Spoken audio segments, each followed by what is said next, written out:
All right. Good. Well, hello to everybody again, and welcome to a very short lesson, lesson 17, where we are going to be learning about the presenter.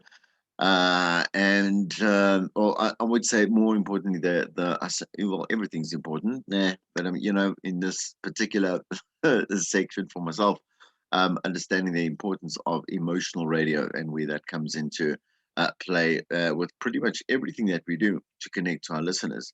So I'm going to just get into it and not waste any time.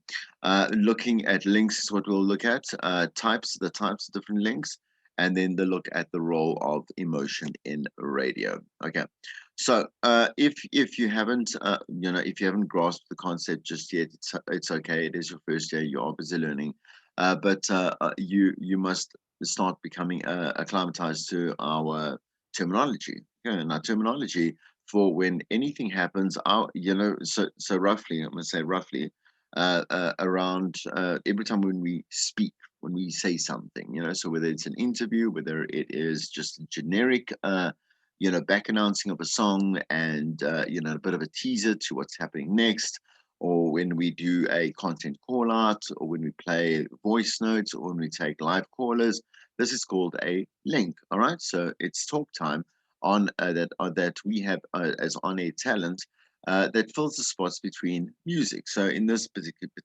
obviously in this particular curriculum, as well as your second, third year, we do focus more on music radio because it is the much larger market, and we will start talking about talk radio in your second and your third year more in a more detailed fashion. Okay, but that is a summary of what a link is. Service elements like back announcing or throwing forward to content created by the producer or the presenter, just as I've said there already. And the structure of a link. Well, the structure of the link has a bit more of a like a scientific, or I would say a craft-based structure as you move further along to your second and your third years. But we want to keep it simple so that you can understand that in your first year, as an introductory phase, that you just grasp the concept and you grasp it well. That's very important. Okay, so links are structured in a very specific way because there's reason for that. We want to be able to, with different links, we want to be able to do different things. So, for example, the obviously I'd say the most commonly used example for us teachers when we do a call out, and the call out isn't just us just chatting about whatever we want and just going in round circles and round and back and to and four and left and left and right, whatever it may be. We have a structure to how we want to say something about something. So, we take a topic or whatever it may be, depending on what time of day, what type of show my show might be. It might be very investigative journalism. It might be lighthearted. It might be a drive or breakfast or whatever it is. That also counts what station we are on, and also the day of the week as well will affect how we might use seasonal content. We might use, let's say, topical current affairs. We might do a feature, so something that happens regularly on the show, something fun, or whatever it may be, a competition, like a promotion, whatever it may be, right? So these things are, so all of these things, come into play, and in terms of the structure, how we're going to structure things. When someone outside of the radio world asks a presenter, how do you always know what to say? It's called prep. And we prepare everything that is part of your job. You do not, which, you know what, it is, it's very foreign for me because I've been doing it for so long. But I must always remember how it was before I entered like just the environment of being on air or working at a radio station, and it is true. People still think that we just open our mouths and we start saying things like I'm saying things to you. And we go on and go on and go on, and the obviously the better we are, the slicker it is, and the smoother it is, and boom, something comes out like a conversation, or like I say, a call out, or a call to action, and yada yada yada. So we don't do that. We, just like any other job, we have to put a fair amount of preparation into the work that we do put out. Okay. So, some other types of, I just want to move this here. Okay, so what is a basic link does, or what is a basic link all about?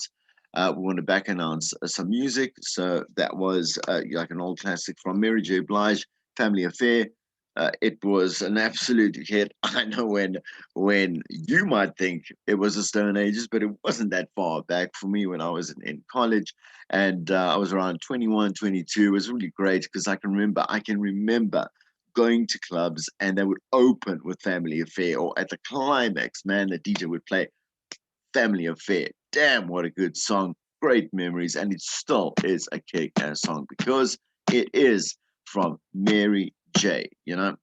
So that is back announcing a song. You might have thought something a bit simpler. Oh, it's Mary J. Blige, Family Affair, but we need to color it a little bit.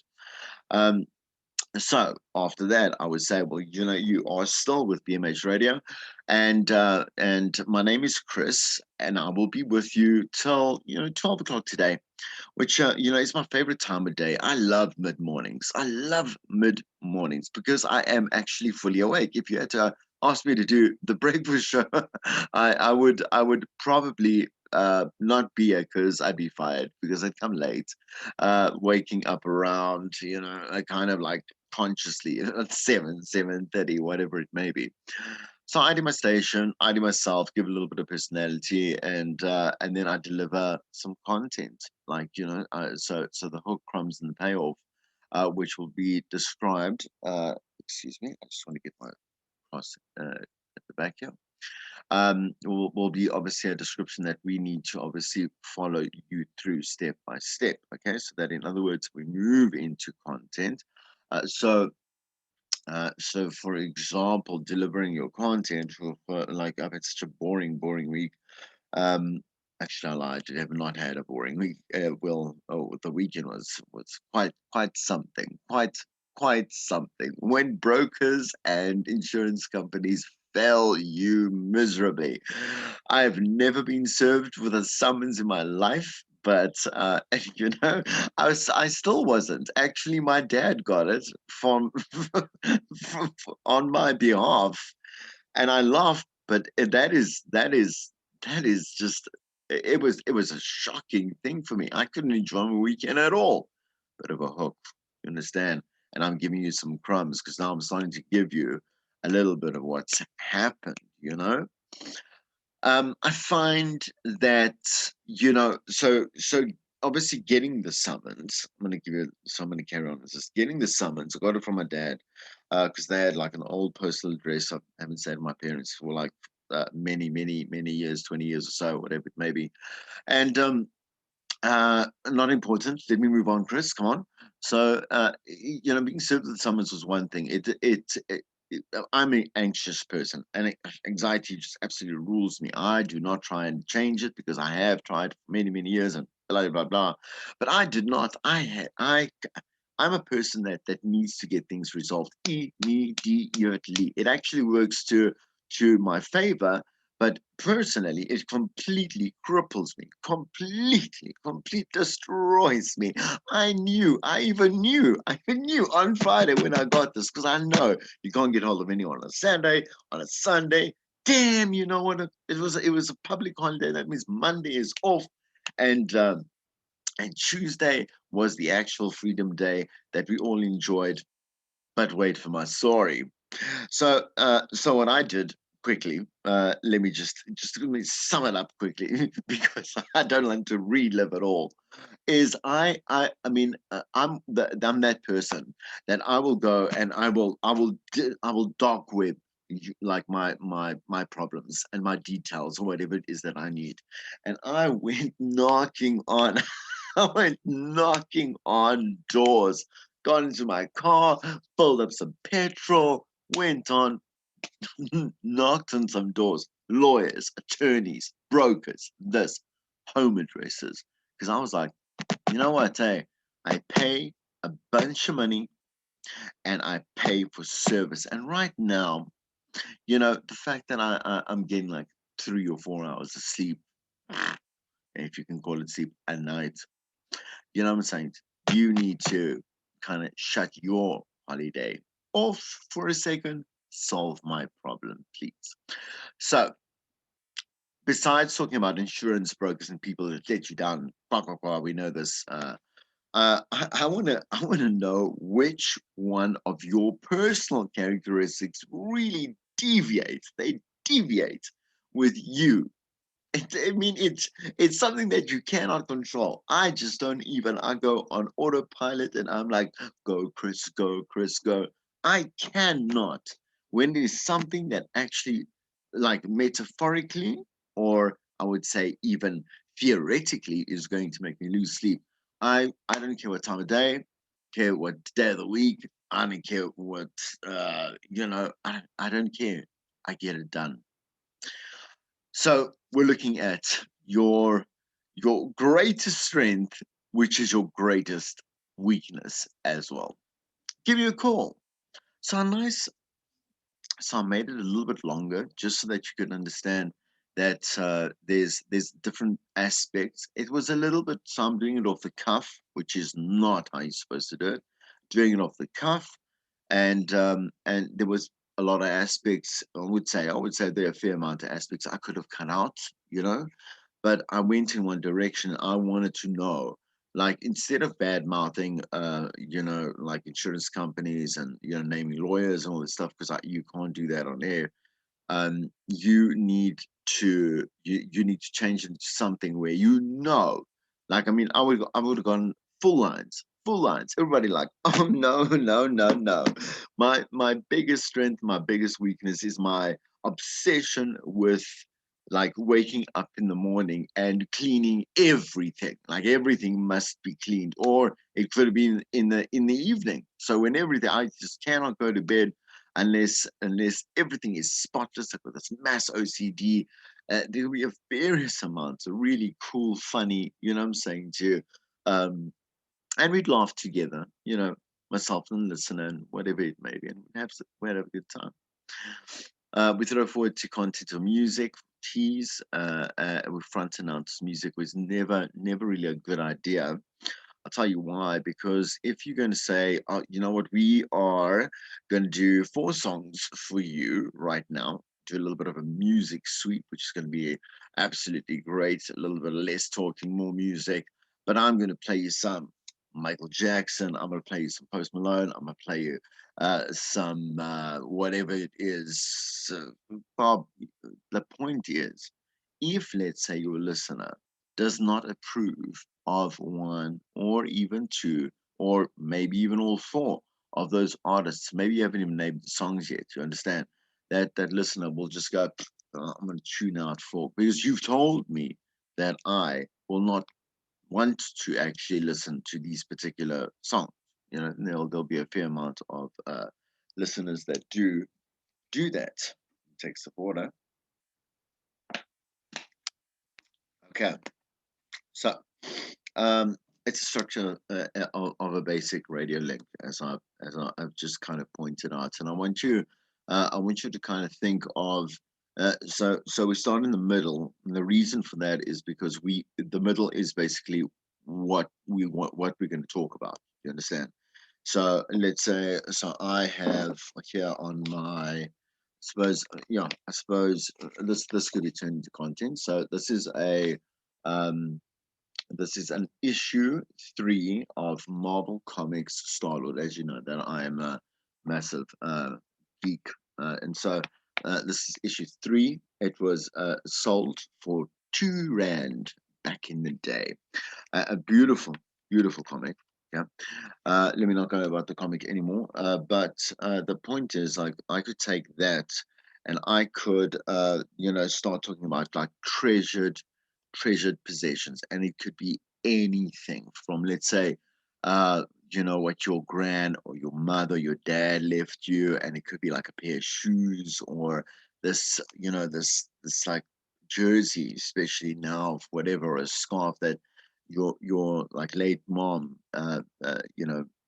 just made for you, uh, you know, this time last year.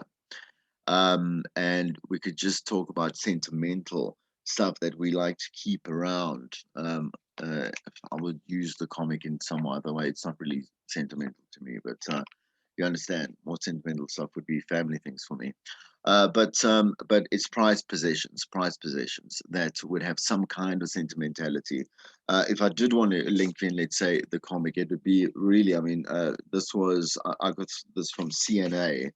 uh, I mean, you can imagine how comics are. A comic like this would probably go into the 50s, 60s, 70s. I'm just saying a new one, you know. So we're talking about 2 rand. We're talking a long time ago. Um, and I could use it as a sentimental thing because I remember, obviously, because it was my life, that my mother would give us two. So there was a 2 rand note, you know, long ago. I look great for my age.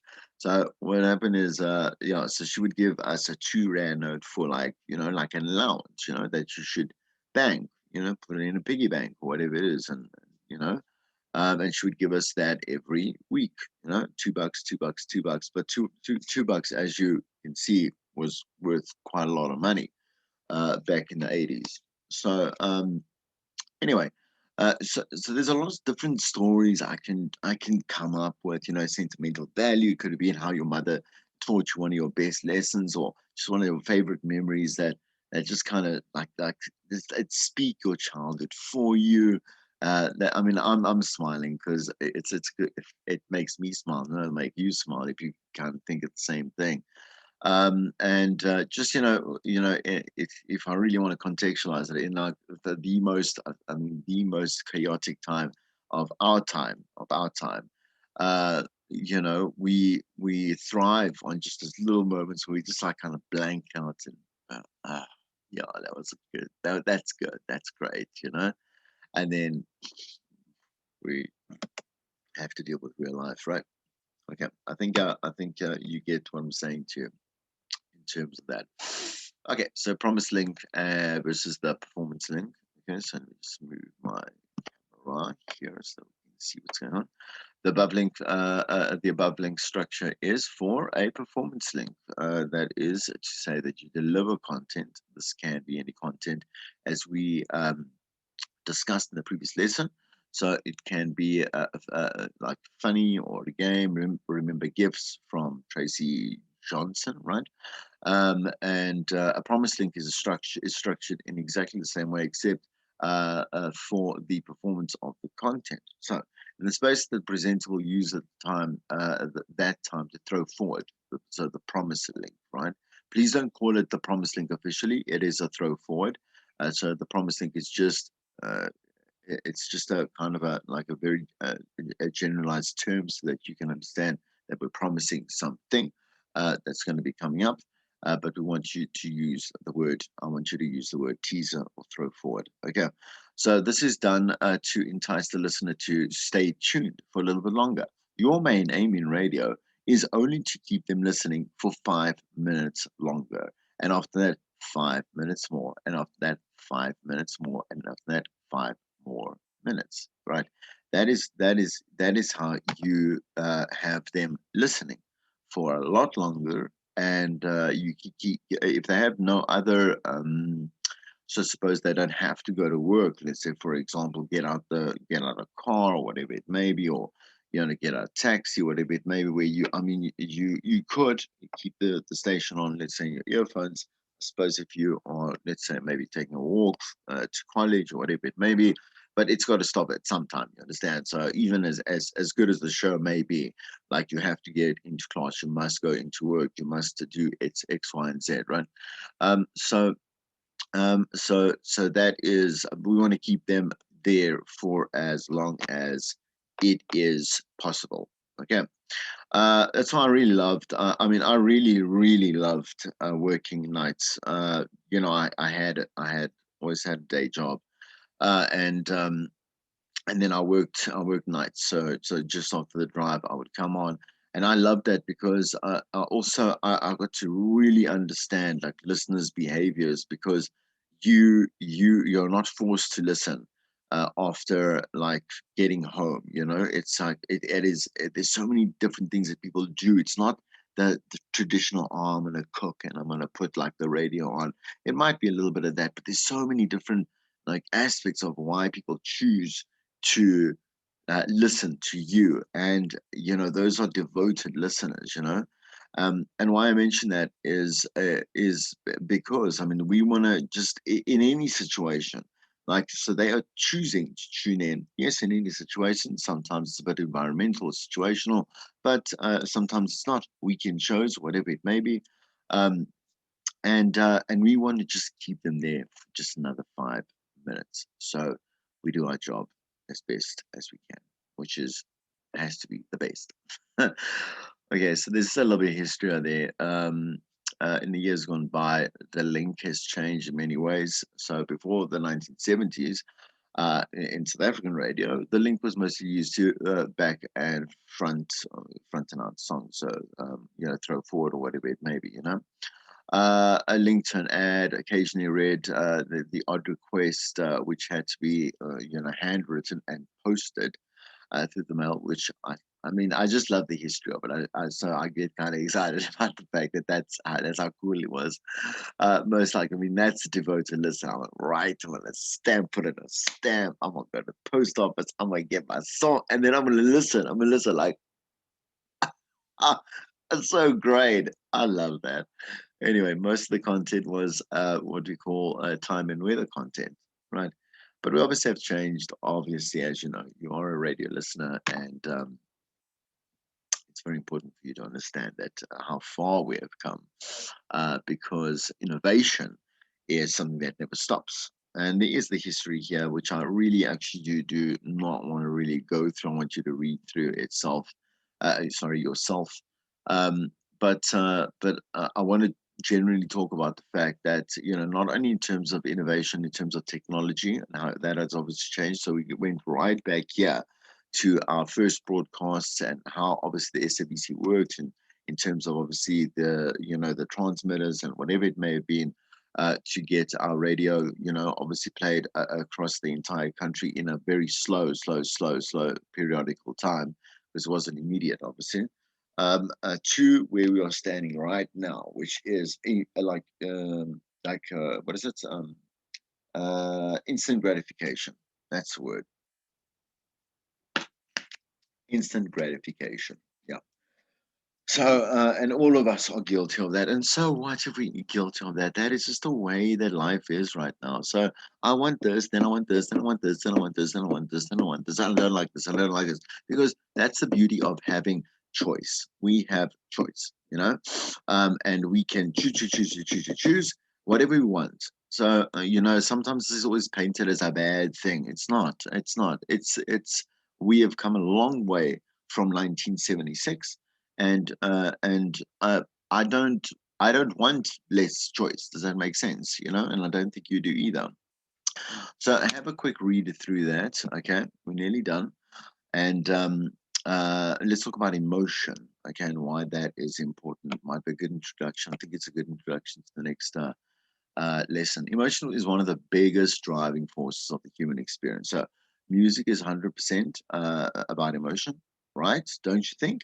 So, I mean, even if it's like it's a party song or it's a great, I mean, it's a deep house. Oh God, Afro deep, I like that deep house song, um, which is just, I mean, Cafe Del Mar. Wow, like that's some great stuff. Or the most important, the ones that stick for you forever. So if you had to name like your top 5 songs of all time, they would 10 to 1 be 5 or 4 of those songs would have a very emotional relevance to why you picked them. And that is where music speaks strongest, is because there's something happening. The words that we might not have per se, we might have them, but not have them in a kind of a vocal lyricist way. You understand? The song will speak for what it is that we are going through or what we are feeling. Sometimes we want to just feel fun. Sometimes we're we're sad, and we're defeated, and we're fighting or whatever it may be. There's always songs we're angry. There's a lot of songs that I can think of right now. That are like, you want to get into it, just like shove it on and just scream the lyrics. Music's great. And I don't think there's anybody on this planet that doesn't live without some, like, a severance of music in their lives. So on radio, we'll also tap into anger, humor, empathy, happiness, sadness, and nostalgia. Isn't it everyone's? I just want to see one more slide here. Just move my face. You can see that in there. Right down to the bottom here. Okay. All these emotions are represented in a radio show. It is because the thing is we have to change the emotion of the show, so the tone and the atmosphere, based on what it is that we are at that time doing. It isn't wise to have a comedy show or a whatever a politics show, whatever it is that would work well on talk radio would completely cave and die in music radio. We want to be able to have a show that, for example, also as us as presenters, it liberates us to give us the opportunity to be someone that can talk about politics, that can talk about devastation, that can talk about wonderful, beautiful, you know what I'm saying, miracles that have been taking place, or human interest stories, or fun stuff like an Easter egg hunt for orphans, and that's so cool. We want to be able to talk about everything. So everything under the sun, just in the right context, at the right time of day, right? On the right station. Those things are very important because it'll obviously influence directly how you choose that particular content. And that is how I'm going to leave it for you. Hope you learned something. And in the next lesson, we will look at one of the most important parts of radio that is literally 90% of the presenter's job, which is doing the hook. Kind of like what I introduced you to earlier on. All right, everybody, have a good one. And I hope you are healthy and happy. And, well, I don't think you'll see this week, but good luck for your formatives. Okay.